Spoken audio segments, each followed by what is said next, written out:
On this episode, we talked to 4 Missouri Southern athletes about where they came from and the everyday and not so everyday challenges and changes for a student athlete. Today on Athletes of Distinction. Today I'm joined with my teammate and friend James Mouton. James, can you tell me a little bit about where you're from and your high school experience? Kansas City, Kansas, and I attended FL Schlegel High School in Wyandotte County. Played football, baseball, track, wrestling, and did a little bit of basketball too. Okay. And now you've had kind of a different college experience. I understand you went to a couple of junior colleges. Could you kind of tell me about that a little bit? Yeah, I attended Butler Community College my first year. Got redshirted, which basically just means, it's a year of just academics and not the year or the same year, just to get that bigger in the weight room faster and to help the team win. You're kind of like a scout team. They run plays against you in preparation for their games on Saturday. You do stuff with the team, you lift with them, you run with them, you attend the events, you just don't sit up, you don't play. Also, they may have you play different positions. Like in high school, I was a middle linebacker. I got to Butler, put my hand in the dirt, and became a defensive lineman. So it's just all about trying to help the team win and just seeing where you kind of basically get them where you fit in. And that's why they recruited you. I understand. And kind of tell me your roles you had at Highland. You said you played 2 different positions. Yeah, Highland, I ended up playing D-line and I played fullback. Things started changing with their coaching staff. And first year, after my redshirt year, I still got in the rotation and got plays at defensive line. The second year, however, we were short on numbers. I don't know if recruitment was down, but you had to kind of pick your poison. You're either going to be short on D-linemen or you're going to be short on fullbacks and tight ends. So I just stepped up and figured, hey, what the heck, I'll just play fullback. And we ended up doing pretty good. We ended up getting probably one of the top 4 offenses that year in the country was on the run game. Wow. So you've seen the progression of like the changes of positions, but on the other hand, you kind of miss playing the position that you're recruiting for. It's kind of just like you don't know if is it because you were maybe doing this bad or the team did this or something else, but you just kind of just like the team. That's fine. I understand. And now, if you can kind of explain, what are the pros and cons of a junior college over a 4-year coming out of high school? Well, I would say one of the pros definitely was, just like the experience you have just with people. High school, you always went to the city versus you go to a JUCO, you got people from all over the country. You got people from Florida, Cali, Texas, Mississippi, Georgia. Everyone's going from the JUCO just to get noticed. So I guess another pro would be all the exposure that you're getting ready to face coming out of high school. So people already had the exposure. I was one that didn't. You go from having just 1 or 2 looks in high school to having maybe 20 looks in the JUCO. So definitely the pro would be just the people you meet, the exposure. Another one is kind of the one-on-one coaching you get in the facilities that they have, and knowledge they pass on. So that's probably one of the other pros. I'd say probably the cons are definitely being away from family. Definitely being away from family. And family's probably a big part to me, definitely a big part to me. Another one would be, I couldn't stand the cat food. And the cat food at JUCO is nothing to mess with. It's either going to be really good or you're going to regret it the next morning. So I'd say that, and maybe on the flip side, the exposure deal, you may not get the exposure that you were looking for. You may go on there, you may cut, you may have to leave just due to family, or you just may not get exposed anymore. So definitely the recruitment's probably like iffy, but for the most part, it's pretty good. I don't know too many people who go into a JUCO program and just simply don't get recruited. Right. So that's probably it right there. And academically, can you tell the difference between this 4-year at Missouri Southern to the 2 junior colleges you were at? Yeah, it seemed like the academics at the JUCO probably were a little bit easier. It's not as crowded, I guess the word I want to use. It's not as crowded. You have teachers that use the one-on-ones pretty well. I think our psychology classes here are probably pretty filled. But in JUCO, you may only have it with maybe 12 people. So, you may just have to go through the changes of just it being so small to it being so big. But definitely the academics probably were a lot easier. You also had not a lot of variety in a JUCO. Like you have like gen eds, no one's going to get a bachelor's degree in a JUCO program. So definitely just the little credit, like the little credits like for English, math, all those little classes, they're pretty normal. She probably was a little less complicated versus anything. And what's one difference you noticed between the NJCAA and the NCAA Division II? I'd probably say one of the biggest ones is definitely like in the spring. It seemed like the spring practice at the JUCO program were a lot, I guess, lenient. I guess is the word I want to use. You have a lot more practices, you can do a lot more stuff. Versus, I'm guessing here, we're only allowed so many practices within the time frame of March to May. Another one would be definitely the summer workouts. You can only do here. I guess the coaches can't really talk about the strength conditioning coach can. I'm pretty sure the judo program, I guess we can do anything. And also, I talk to my coach every day. We got to work out every day, during the summer. Another one would be maybe the rules, probably how many you can travel with, and probably the accommodations you live in. That's definitely a big one. Definitely the bigger size you can travel with, and the roster size is a big one. You're only allowed a 63-man roster to do the program, versus here, I guess you can sit up and go home. So. How are you liking just doing the line here versus your fullback and tight end roles? It's a little different, man. I mean, I'm kind of a bigger guy, so like the D line's like it's pretty solid with me. I have no complaints about it. The only thing I miss is when you're a little bit bigger than everyone else on the field and you got your position, you got to use it to your advantage. No one wants to cover a guy who's like 250 pounds and he's running out the flats running the seam run. You got to get in front of this guy. So I guess I kind of just miss, catching the ball and just like having a lot of freedom to run around, but nothing compares to being able to like come off the edge, just like maybe like the running back in the backfield or get a target, sack, or strip fumble. You have a lot of craziness going on defense. I think that's what I like, because you're relentless. You can go tackle anybody. And what brought you here to Missouri Southern? What made you pick this school? I definitely have to say Coach Day. He was a pretty big recruiter. I was one of those guys that wasn't really heavily recruited in the JUCO program. I only had 5 offers on the table versus people who went to school who had an abundant amount of offers. So it came down to, do you want to go out of state to like Tennessee Martin? Do you want to go down south to Tuskegee? And you may want to walk on to KU. The walk-on deal. I didn't really want to get into that. So you kind of get that off the table. Now you left with, you left with Missouri Southern, Tuskegee, and Tennessee Martin. And family's a big part to me. And I didn't really want to be a long ways away from home. So Missouri Southern just kind of seemed like the way to go. So I understand you had a very good host that night too. Yeah, I had a guy named Austin Miner. You know who that is? Yeah, he sounds familiar. Yeah, Austin Miner and Chris Williams, right, 2 best friends here on the campus. Pretty good night. Well, I appreciate you, James, and it was nice meeting with you. I appreciate your time. Thank you.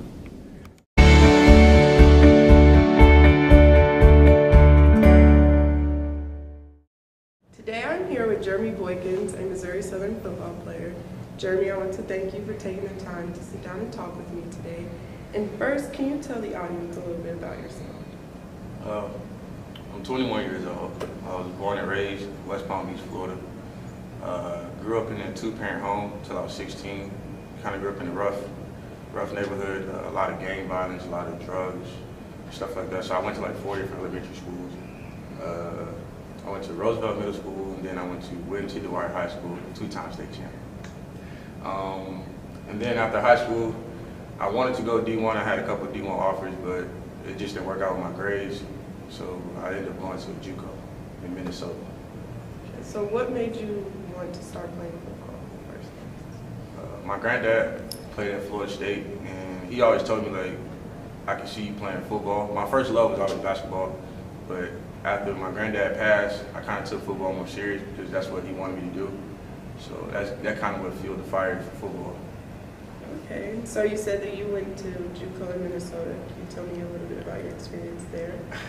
I went to a small town JUCO, Ridgewater College. It was in Wilmer, Minnesota. I don't even know if y'all heard of that, but it's a real small town. Probably population maybe 10,000 people, maybe. And it was weird at first because I'm used to the city life. There was a lot of country, so I wasn't used to people staring at me. You know what I'm saying? With my city clothes and stuff like that. I didn't have the cowboy boots and all that good stuff. But after a while, I got used to it, and it became a part of me. It became fun, so it was good. So what brought you here to Missouri Southern? Well, I was recruited by Coach Jay, and I just liked the way he kept it real. It was very honest with the coaching staff here. And when I came on my visit, I just liked the vibe that the school gave me. I love the facilities here, and just the people around it was very welcoming. So that kind of what made me decide to come here.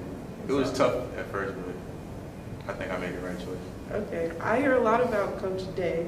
A lot of people say that he's one of the big reasons why they're here. Can you tell me how exactly he really impacted you to come here? When I first came on my visit, I was supposed to get in the car with Coach Watson, but then Coach Day ended up telling me to ride with him. And the conversation we had in the car was just, it was real. It was a real conversation. It was almost like talking to one of my friends or one of my parents. Like, he was just real welcoming, and he kept it honest. And I asked him, I said, all I want from coaches is for you guys to be honest with me. And he was. And like, that's what really drove me to come here, just the honesty with the coaching staff. And Coach Day was a really big part of that. So. Okay. So what do you want to accomplish while you're here at Missouri Southern on the football field?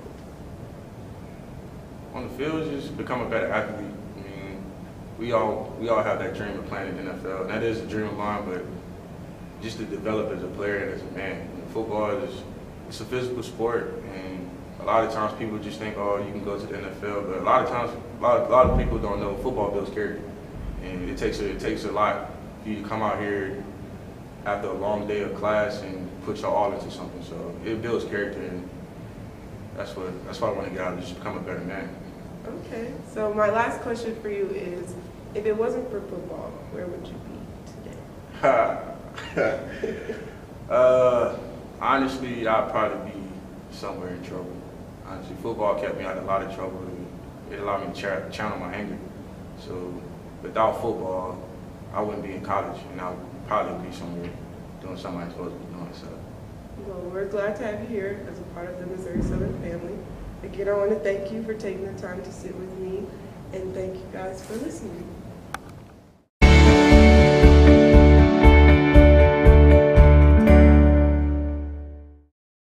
Welcome back. I'm here with Tavon Prints, senior guard for the Missouri Southern men's basketball team. Tavon, thanks for coming. Appreciate having you on the show.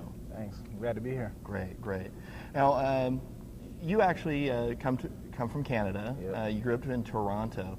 Tell us a little bit about growing up there. Canada and Toronto is very one of the most multicultural cities in the world. We have like Indians, Africans, Asian. It's very diverse, so it was very good growing up. Now, in Canada, basketball really hasn't taken off until just recently.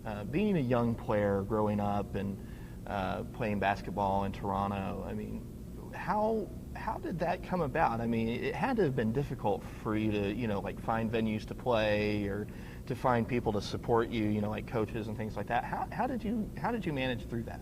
I mean, you're actually right. When you think about Canada and Toronto, people normally think about the Toronto Blue Jays or the Toronto Maple Leafs, which is our hockey team. But I think what helped basketball in Toronto, or helped me become interested, was the Toronto Raptors in like around 2000. Vince Carter was playing as good as anyone in the NBA. He was probably one of the best players. They were saying he was going to be the next Michael Jordan, so that played a big role. And then also, my favorite player is Allen Iverson. So growing up watching Iverson play, he just influenced me. Because obviously I come from a Jamaican background, so they play like soccer, like sports like that. So, but at the same time, my mom liked basketball. She used to record all the All-Star games from like the 80s, and I used to just take them and watch them. And my dad also loves basketball, so.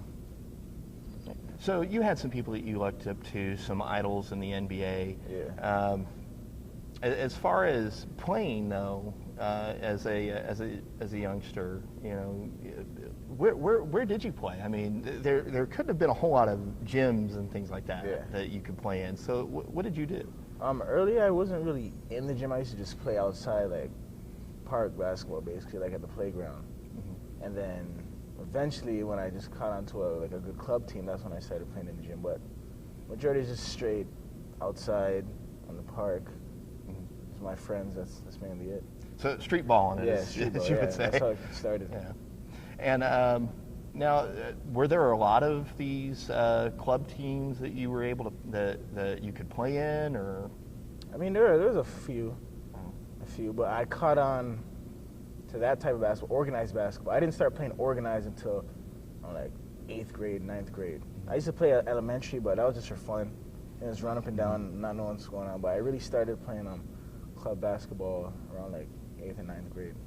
Tell us about transitioning from living in Canada to living in the U.S. Not really, because Toronto, a lot of people compare Toronto to like New York City, because it's a big city, we have millions, so it's the transition coming to Joplin is probably different because Joplin's a lot slower. Toronto's more of like a fast city, fast lifestyle. Mm-hmm. So yeah, but in terms of like when I was in like Maryland and Washington D.C., it's pretty much the same. Coming to the United States, you actually played U.S. basketball in high school. Yeah. Where did you play in high school? I played in Maryland, the WCAC. That's a top conference for high school for Washington basketball, and then I graduated from Proctor Academy. That's in New England, and that's another top prep league. It's called the NEPSAC. Okay. And then from there, you went to South Dakota State, where you were actually to be a part of 2 championship teams. Yeah.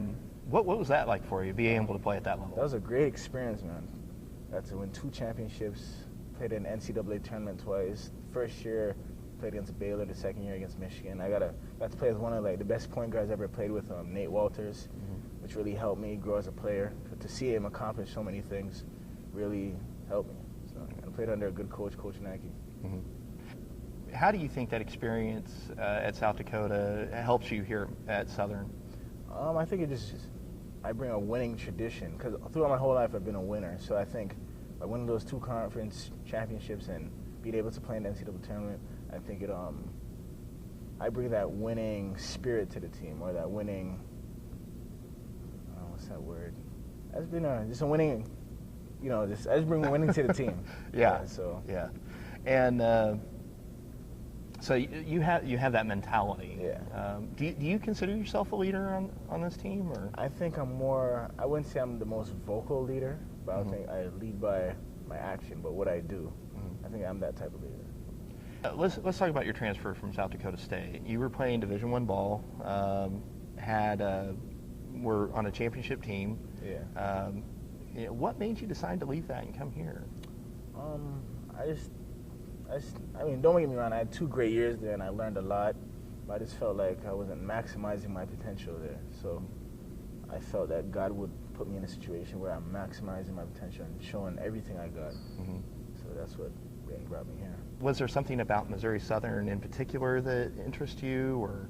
Yeah, when I was going through the whole transferring process, me and my mentor, Bobby Allen, he's actually shout out to Bobby Allen Skills Academy. If your kids want to get better, you should sign them up. But we did some research on like schools, and then we came across Missouri Southern, looked at the coaching staff, and we were really impressed by Robert Corner and Jeff Boschee.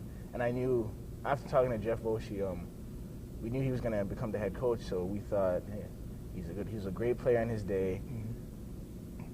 Feel that he's going to be a great coach, so why not? What do you think being able to play for a former player does for you? I feel it's the best situation possible, because he was a player, so he understands what we go through on an everyday basis. He was a student athlete, so he understands the homework load. He understands how our days go. He understands how practice is. He knows not every practice is going to be the best, because he's been there. So then I feel like he just understands. Yeah. From the player's perspective, and from he can coach too. So it's the best of both worlds. Do you think that garners more respect for him because he's played before? Yeah, definitely. He played at a high level. He played at the University of Kansas. think he's the all-time leader in three-point shots. So it's not like he was on a team. He was actually producing at a high level. So, and now he's coaching at a high level. So it's the best of both worlds. Well, Tavon, I appreciate your time. We really appreciate it, and we'll be back right after this. Oh, Canada.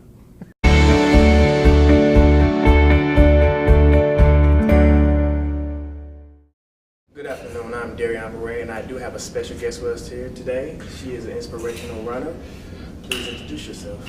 My name's Emily Harris. How you doing, Emily? Good, how are you? I'm doing fine myself. Tell me about yourself and tell everybody who's listening and tuning in, what do you do and what you participate in? I run cross country and track and field at Missouri Southern. So I'm a distance runner, focus on the longer races, and I'm a student, obviously. So how long have you been running? I've been running for 9 years. I started when I was in 7th grade, so I'm approaching the 10-year mark, which is pretty crazy to think about that I've done it this long. So what inspires you to run? My high school track coach, he always told me that he saw me in 6th grade and knew that I could run, and so I thought I would give it a go, and I ended up liking it a lot. So he was kind of my inspiration, and then throughout the years I've looked at female pro runners and my college coaches, so pretty much everyone that I've been surrounded by with running has been an inspiration. Okay, well, I did a little research, and I also am on the track team as well. I noticed that you have a lot of injuries. Can you tell me how many injuries have you had? How many I've had? Well, I've had little things pop up here and there, so probably like 2 or 3 just minor things, but overall I've had 2 pretty major injuries throughout college. In high school and middle school I never had any injuries, and so when I came to college and it happened, I was kind of surprised. So I've had a back injury and a hip injury that have put me out of running for quite some time. Okay.